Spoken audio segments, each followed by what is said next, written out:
What's up, Arizona StuMo? Hey, so glad you guys are here tonight. Hey, like Blake said, if this is your first time at Arizona StuMo, welcome. We're excited you're here tonight. What to expect, like Blake said, a 25-minute talk. Sit back, relax, enjoy the talk. We're in the middle of a really great series. We were thinking through, hey, what are the things that if we were going to think through the most important things for you guys in this room, to walk with God in college, to make that a reality in your life, what are the things that we would hit? And we came with this series called The Essentials. Last week, like I said, we talked about maybe the most important one. This week, we're talking about my favorite one, the one that I enjoy the most, the one that's had the biggest impact on my life, and I'm excited to get to it with you guys. And so a little bit about my background. I was a public school kid. Who's public school in here? Let's see it. Okay. Private? Where are my private school people? A little less y'all. Hey, I love private school. My kids are in private school, but I was public school through and through. I was public school through and through, and man, I loved every minute of it. So in public school, I kind of perfected this thing. And so, you have this range, right? You've got overachievers all the way down to underachievers, right? I perfected the just right achiever. You know what I'm talking about? If you are one, you know what I'm talking about. Okay, just to picture it right here for a second. If you're someone who has to get a 93 or above, probably an overachiever. Where are those people in the room? Let's see it. Raise your hand. Just be proud of it, right? Okay, 93 or above. You get that 93 and you're sweating. You're like, man, that was close. A minus. You might have kicked me out of the school. Yeah, I get it. Hey, overachievers, we need you guys. So underachievers, I don't really need to explain it. If you're okay with just, enjoying the adventure, having a good time, let's raise those hands. Let's see those people, okay? Where are we at? I knew there's a couple in here. Yeah, just being honest. Yeah, I'm glad you're here. Yeah, let's go. Yeah, I'm the just right achiever. So, in my high school, my goal was to get anywhere from like an 87 to a 92. If I got a 92, man, it was like the best thing in the world. If I got an 87, I was like, man, that's it. That's what I was aiming for. And so, you kind of wanted to like fit your schedule around that whole lifestyle. And so you picked your classes very carefully, and you didn't want to pick ones that were too difficult. So one time I picked AP Physics, and I walk into the class. Who took AP Physics in here? Who actually finished AP Physics in the room? Okay, yeah, I'm proud of you guys. I walked into the class, and I knew that day that it was not going to fit that lifestyle, just right achiever, right? So I walked out. I started scanning the AP classes. I was like, okay, which one of these can I get an 87, 92? And I'm going through the list. There's not that many. And I run across this class, AP Art History. And I'm like, okay, that could work. That's a just right achiever kind of class. Did anyone take AP Art History? Just curious. Okay, we got a couple. Yeah. All right, I see you guys. So I walked into that class. I was like fully prepared for the most boring class of my life, right? I walk in. I'm like, I'm going to get through it, but it's going to be the most boring class I've ever taken. But I get into the class, and I'm with this teacher. Her name's Jean Peters, and she's like a legendary teacher at my high school. And we sit in the class. She welcomes us, and then she just turns the lights off, and she pulls out this slide deck with like, it's from like the 1950s with like actual miniature slides of like these paintings and these pieces of art. And man, she makes them come alive. She describes these pieces of art in such detail and such passion that you're sitting there, and like me as someone like I don't know anything about art, I start going, man, I kind of like art. And so I went through that class. I loved it. It was one of the best classes I ever took. And at the end of the class, I kind of realized, man, I kind of like art. And so, not many people get into art, but there's some people in this world who love art more than you ever possibly will. And there are these people in the world that have this syndrome. It's a special syndrome. It's called the Stendhal syndrome. And what this syndrome is like, basically what this person would look like if they walked into an art museum is they would walk in and you'd look at them and you go, okay, normal art purveyor. They love art. They like looking at art, those kinds of things. But then they would see a piece that they connect with at a different level. And man, what would happen is their heart would start racing. They would start sweating, right? They might get faint. They might actually faint on the ground. They might start having seizures on the ground. This is like documented medical case kind of stuff. The Stendhal syndrome. These people, they look at certain pieces of art and they go, oh my gosh, and they connect with it at a level that you and I can't really comprehend. There's one really famous guy who struggled with the Stendhal syndrome. His name was Stefan Breitweiser. This is him right here. And so you look at Stefan and you're like, okay, pretty standard guy. Nothing special here. In fact, if you read about him, that's how he would describe himself. Nothing special about him, just standard white guy, brown hair, middle size, middle weight. You look at him, you're like, okay, there's nothing outstanding about this guy. And then you start looking into his life and you start going, man, that's not that impressive either. He was a college dropout.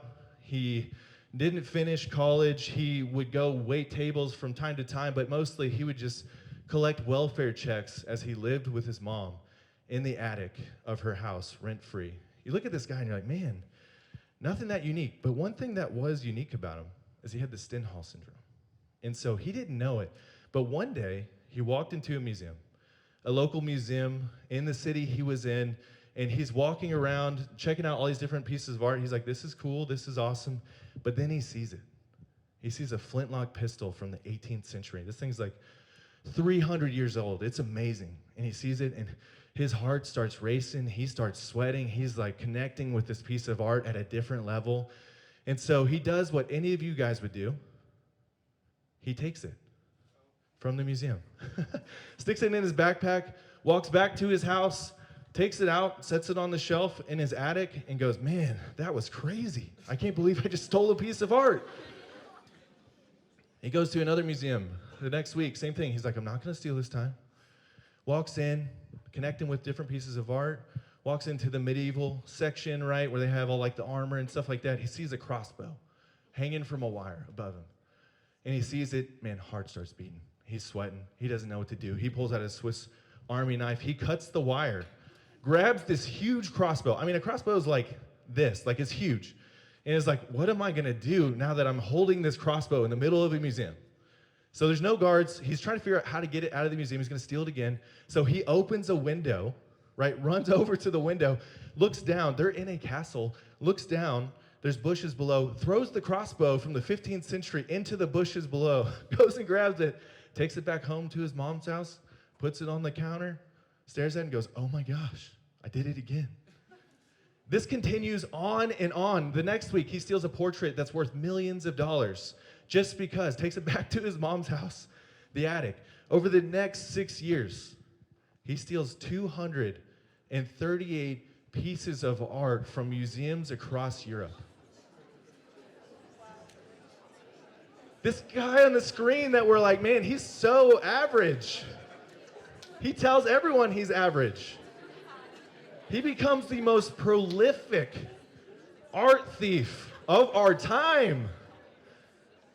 238 pieces. If you valued the art in that upper room, it would be worth over $2 billion in his mom's attic. The Stendhal syndrome, it's strong, man. So this keeps continuing. He keeps stealing art. And one day he's in Sweden, and actually the only time he's gotten caught so far was in Sweden. He stole a piece. They basically gave him a slap on the wrist, said, don't come back to the country. Goes back to Sweden, can't help himself. Goes to another museum. They catch him. And man, the storm is coming. What do you do when you're captured by the police and you have 238 pieces of art in your attic worth over $2 billion? That's bad. That's a storm in life, right? And for the next 10 years, his life would be completely miserable. Here's the deal about this room right here. I know something that's 100% true about everybody in this room, and that is you're either in a storm now or you'll be in a storm at some point in your life. You're either in a storm right now or at some point in your life, you're going to be in a storm. And so maybe you're in a storm right now, and maybe for you that's, you broke that relationship off, or they broke the relationship off with you, man. You're dealing with it, you're putting a good face on, you're trying to manage it, but it's just not going how you want it to. Maybe you were arrested for that dumb mistake, maybe you were failing your classes, maybe you're just unbelievably anxious. And like you're putting a good face on, but when you go home that, man, things aren't so good. Maybe your debt is so high that you can't breathe, right? Maybe you made a huge mistake that you're wondering if I'll ever be able to recover for that thing that I did. Maybe it's in your past. Maybe it's something recent. Some of you guys are in a storm right now. For the rest of you guys who haven't experienced that kind of thing, let me give you one truth that you can take with you tonight. Man, the storm is coming. At some point in your life, the storm is coming. It happens to all the greats. If you read about any of the greats in history, man, every single one of them has a moment in their life that is so difficult, so trying, so hard for them. Man, they don't know if they're going to make it. They don't know if they're going to be able to get through that moment. Man, the storm is coming. And either you're in a storm right now or one is coming in your future. So what do we do knowing that fact that, man, sometimes in life, the difficult things are coming our way? What are we supposed to do? We prepare. We prepare for those things. We get ready for them. We make sure that we're ready when those times come so that when they come, we can get through to the other side. Now, how do we prepare specifically for the storms that are in our life? How do we deal with those difficult things? Well, I think in order for us to prepare for those things, man, we got to look at someone in the Bible who went through one of those same kinds of things and see how they dealt with that issue themselves. And I think we can learn a lot. So we're going to look at one guy tonight. And this guy, he's really interesting. In fact, he's one of the most interesting characters in the entire Bible. He's someone that many of you guys have heard of. Some of you probably maybe haven't heard of him, but his name is Jonah. And Jonah is an incredibly interesting guy in the Bible. So here's what you got to know about Jonah. Whether you grew up reading about him in the Bible or whether this is completely new information for you, this is how you can picture who Jonah is. He's a good moral guy. He's a guy that you would look at and say, hey, this guy goes to church. Man, he follows God. He's got good character. He's a good moral guy. And honestly, he's doing that really faithfully. He's living a life that's really good.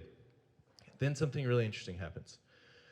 God looks at Jonah and he asks him to do something specific. He talks to Jonah and he says, Jonah, I need you to go and tell these people about me. Their name's the Ninevites. And so he says, Jonah, I need you to go to the Ninevites in the country of Nineveh. I need you to tell them about me, and I need you to tell them about how you have walked with me for many years. And Jonah hears this, and what's really interesting about this story is he looks at God and he says, no. I'm not going to do that. It's too much, man. The people that Jonah grew up with, the people he lived with, they hated the Ninevites. And so when God calls him to do that, he says no. I like to think that I would never be in those kinds of situations, right? Like God comes to me and tells me something specific to do. Of course I'm going to do it, but the reality is I do this kind of stuff all the time. Like I read the Bible, I read commands in the Bible. I have friends challenge me to live like Christ, and they ask me to do certain things, or they challenge me to a different level. And so many times, man, I give them the face, I give them the smile. But in my heart, I say no. It's the same situation with Jonah. And so what does Jonah do? God just asked him to go to this place to share his faith with these Ninevites. He says no. What does he do next? He runs. He runs. He actually goes in the opposite direction. So Nineveh's this way. He actually runs to a place called Tarshish. And so to get to Tarshish, it's so far away from Nineveh that he has to get onto a boat in order to get as far away from Nineveh as he can so he can hide from God, so he doesn't have to follow through on that one command that God asks him to follow through on. So he gets on the boat. He's traveling to Tarshish. He's trying to get as far away from God and this thing that he has called him to as far as possibly he can get away. And then what happens? A storm hits. An actual physical storm. This is kind of what it could look like. We were talking about art earlier. This is a famous painting of Jonah that's hanging in a museum somewhere. Maybe Stefan found it himself. But this is Jonah, right? You can see him down here. Man, and what happens is this storm hits. These guys know that Jonah is running from God. They know that he's doing that. So they're like, Jonah, this is your problem. They throw him into the ocean. And so if you're in the middle of the ocean and it's dark and it's terrifying, man, what do you do in that moment? This is where we learn the essential we need to know to deal with the storms in life. And this is where it gets really interesting. Jonah starts praying in that moment. He's trying to get away from God. He's running from God, but then all of a sudden he's in this terrible situation and he starts to pray. And then something terrible happens. And this is what it says right here. Now the Lord provided a huge fish to swallow Jonah. That's a bad day, right? Like, you're praying in the ocean. Bad day, right? You know, if you're in that situation right there, that's terrifying to me personally. Like every single summer, and Blake, you can move on. Every single summer, my family and I, we go down to Caleo, and so we're living in Orlando. We try to go to this beach called New Smyrna Beach every single summer. It's this awesome beach, and so the first summer I'm in Orlando, I get my family, we roll out there, and I'm out there on the beach, and like there's no one playing in the ocean. I'm like, man, this is incredible. It's a pristine beach. I'm like, what's the deal? So we start playing in the ocean. We're going out there. We're swimming, having a great time. And I see this really concerned mom start running in our direction. And I'm like, this is strange. I don't know what to do with this. So we just keep playing, right? We're having a good time in the ocean. She runs up and she's like, hey, I think you guys should like be bringing your kids in a little bit closer to the shore. I think you want to make sure they're closer to the shore. I'm like, why would we do that? She's like, hey, New Smyrna Beach, it's actually the shark attack capital of the United States. That jetty over there, and she points at this jetty that's literally like 30 feet away. She goes, they call that the buffet. There's so many sharks by that jetty. You guys got to get closer to the shore. I'm terrified, right? That's a bad moment, man. I don't want to be swimming with sharks. Well, Jonah himself is swallowed by a fish. That's a bad day. And what do you do when you're swallowed by a fish? Think about it. What do you do? The answer to that question is really simple, actually. You do nothing. You don't do anything. And so, I think this is a good lesson for us as we go back to this essential that we're talking about today. Man, the lesson of the story, the fish, it's kind of a side note in Jonah, but what's more important is what happens in Jonah's life when he's forced to do nothing. Man, there's one thing that's true about us as Americans, as people that are young, that are early in our life. Man, we have a hard time doing nothing. We can do everything, but do nothing. A friend of mine came up to me the other day, and he said something that I'll never forget. He said, Jake, do you realize that you walk around with a supercomputer in your pocket? He's like, man, you literally have a supercomputer, and the supercomputer literally talks to you all day, and you can do whatever you want on it. Man, we have a really hard time doing nothing, but this is where we find Jonah tapping into that essential we're talking about tonight. This is where we find him tapping into that thing that we have to learn if we're going to be prepared for the storms in life. And this is what happens when Jonah is forced to do nothing. And Blake, pop that on the screen. This is what it says. From inside the fish, Jonah prayed to the Lord his God. What did Jonah do when he was forced to do nothing? He prayed. He prayed. Here's the point we got to get tonight. We will do anything we can to avoid stopping moving and spending time in prayer and trusting God to move in our life. Now, why would Jonah pray?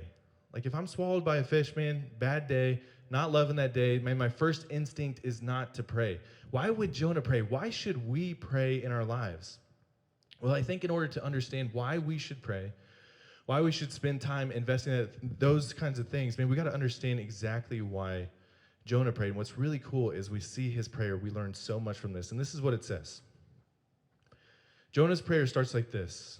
It says, in my distress, I called to the Lord, and he answered me. From deep in the realm of the dead, I called for help, and you listened to my cry. So Jonah's thrown into the ocean. It's a storm. Man, he's feeling the weight of that moment. And as he's feeling the waves around him, as he's feeling like he's about to die, he prays. And what happens? God changes his circumstances. The number one reason we have to pray in our life is because prayer can change our circumstances. And this is what Jonah is trying to get across right here. Jonah's prayer changed his circumstances. And oftentimes when we think about prayer, this is the first thing that comes to mind. We think about God entering our life and changing the circumstances we find ourselves in. You know, when I talk to people on campus and I ask them about prayer, so many times these are the kind of prayers that I hear, and these are good prayers, but so many times I hear people praying for that test grade, right? Or that relationship, that internship, or the money, or that opportunity. They want God to change some kind of situation in their life.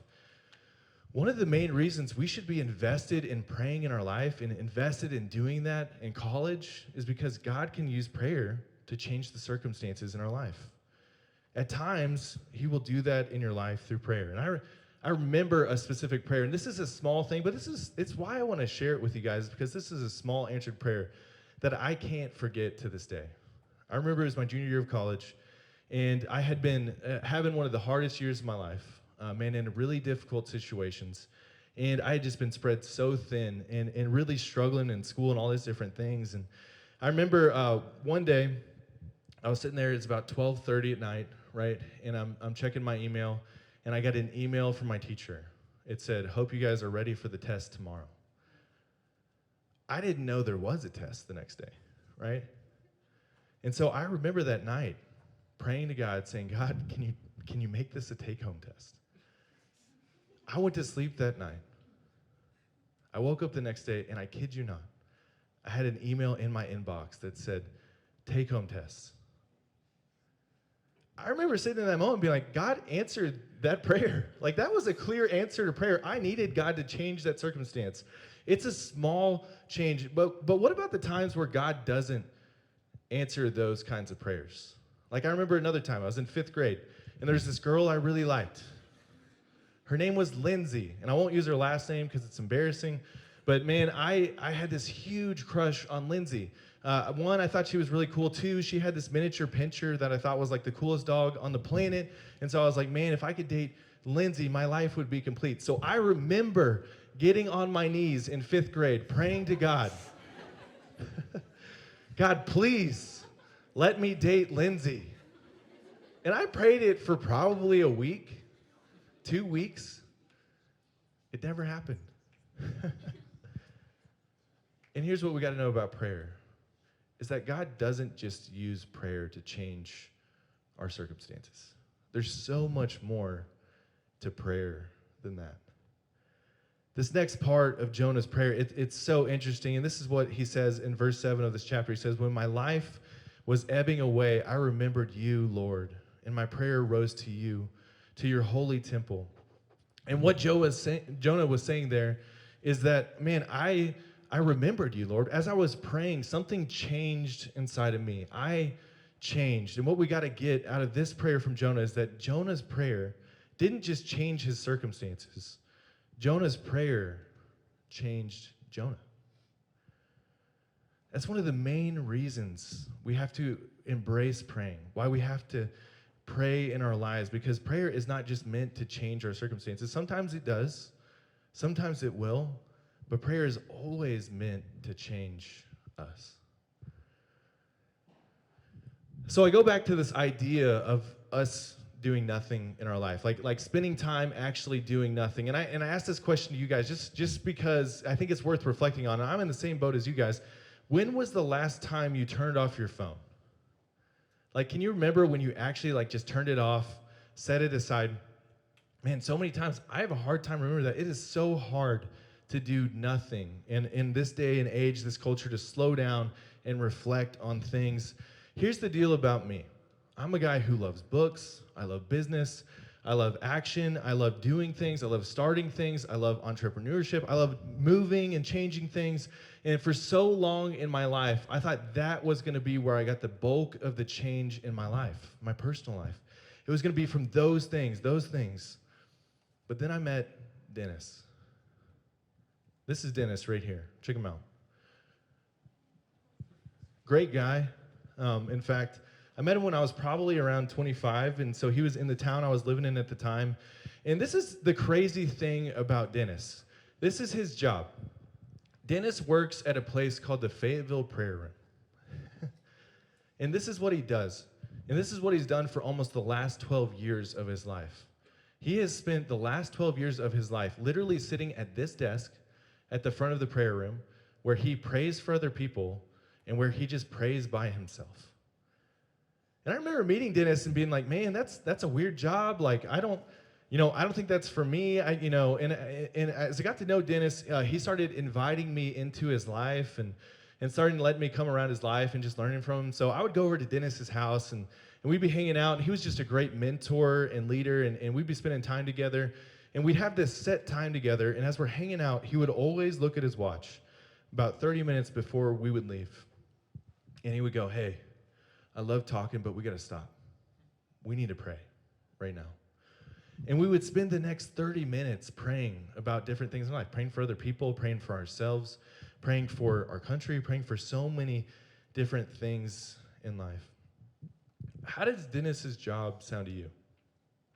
I know to me, it sounded like torture. You know, I was like, man, to spend that much time praying, doing nothing, having to spend that time doing that, man, it seemed like a hard sell. But man, as I spent time with Dennis, at first, as we would spend those times praying, I hated it.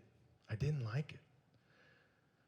But I'll never be able to pay him back for the ways that it changed me.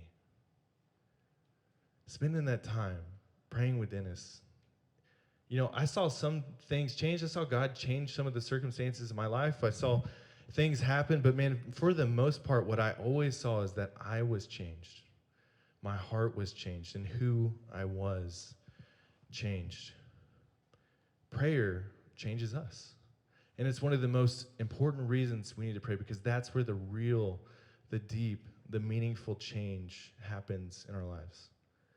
And the last reason we need to embrace prayer is this. And I'll read this prayer to you guys. I don't think it's going to be on the screen, but this is what it says. This is the last prayer Jonah prayed while he was in that fish. And this is what he says. Those who cling to worthless idols turn away from God's love for them. But I, with shouts of grateful praise, will sacrifice to you. What I have vowed, I will make good. I will say, salvation comes from the Lord. And what Jonah's doing in this moment is Jonah is praying for others. And this is the key that we need to take away. This is the last reason why we should invest in our prayer lives, because Jonah's prayer changes others. Our prayers can change others in our lives. Again, you know, my freshman year, I ended up going to Kaleo, spending time there. I wasn't super involved in StuMo my freshman year. I kind of went to Kaleo on a whim and didn't really know anybody down there. But as I got there, I started having this incredible experience where I was growing in my leadership, growing in my faith, and I was really learning a ton about studying the Bible. I was learning a ton about praying for other people. And one day, one of the other leaders came to me and he challenged me to pray for others. And I never really thought about prayer like that. I thought about prayer in terms of praying for myself and praying for circumstances to change, but he really challenged me to do that. And he started challenging me to pray for the guys in my fraternity. And so I remember there was one guy in my fraternity that, man, I cared about more than just about anyone else. His name was Shane. Shane was my best friend. He was my roommate in college. Incredible guy, but the thing about Shane is he wasn't really interested in growing spiritually. He wasn't really interested in giving his life to growing in his faith or anything like that. And so, man, I was having this incredible experience, and I wanted Shane to experience that. So I started praying for Shane. While I was at Kaleo that summer, and when I got back to my fraternity house, I'd pray for Shane. And, you know, I'd invite him to come to late night, and he wouldn't come. I'd invite him to spend time with me and some of my other friends that were trying to grow in our faith, and he wasn't really interested. I'd invite him to read the Bible with me, and he would say no. And I just kept praying for Shane over and over and over again. I remember one morning, I got up, and I did my usual ritual. I got my Bible, and I read it for maybe like 15, 30 minutes. I did that every morning. But one day I got up, got the coffee, sat on the couch, started reading my Bible, and I remember Shane, I'll never forget this. He got up off of his bed, which was pretty early for him, right? He picked up a Bible, and he sat next to me on the couch, and I just looked at him like, I was like, what are you doing? He looked at me and he goes, I'm reading my Bible. What do you think? And we just read our Bibles right next to each other that day, right? His life started to change.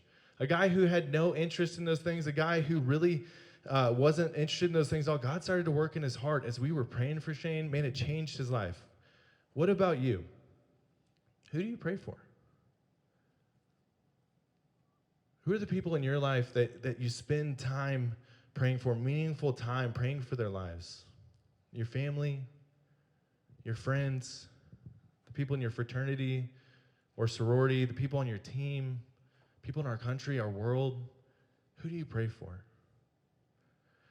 I want to challenge you guys. You can be a total force for others if you'll pray. If you will commit to praying for other people in their lives and the betterment of their lives, that they would know God, man, amazing things will happen in their lives. Jonah's prayer changed other people. Your prayers can too. So we're talking about this essential of prayer, right? That we should be spending time in prayer. And so I want to run through just a couple quick essentials on prayer that you guys can apply if you're wanting to start praying in your life, if you're wanting to start spending time investing more in those ideas in your life. The first thing you need, the first essential you need if you're going to be someone who prays is you need time. You need time to pray. Man, if you want to pray in your life, which is one of the most important things you can do in your life, man, you got to carve out time to do just that. You guys have so many responsibilities. You guys are high-achieving people. Even the people who said they're underachievers today, I know the truth. You're at Arizona. I know why you're here. But man, if you're going to be someone of prayer, you have to create time for that. I remember for me, a lot of times when I would go pray, it would be like a Thursday night, right? The party's going on at my house. Man, it would be like 12 or 1 o'clock in the morning. And I remember just thinking, man, I got to get out of the house right now. And I would just go spend some time praying. I would just go walk campus, praying for other people, praying for myself, just praying for different things in my life. That was just such a beautiful time for me, spending time in prayer. The second thing you need if you're going to be someone who prays is solitude. You need solitude. Now, what's solitude? Man, solitude is just intentionally seeking quiet, where it's just you and it's just God. And I think this is not so hard to find in our life, but I got to challenge you guys. There's one thing that you have to do if you need solitude, and it's this. You have to turn off your phone. I had a friend who challenged me one time, and he said, hey, you can't have your phone on when you're praying because basically your phone is another person.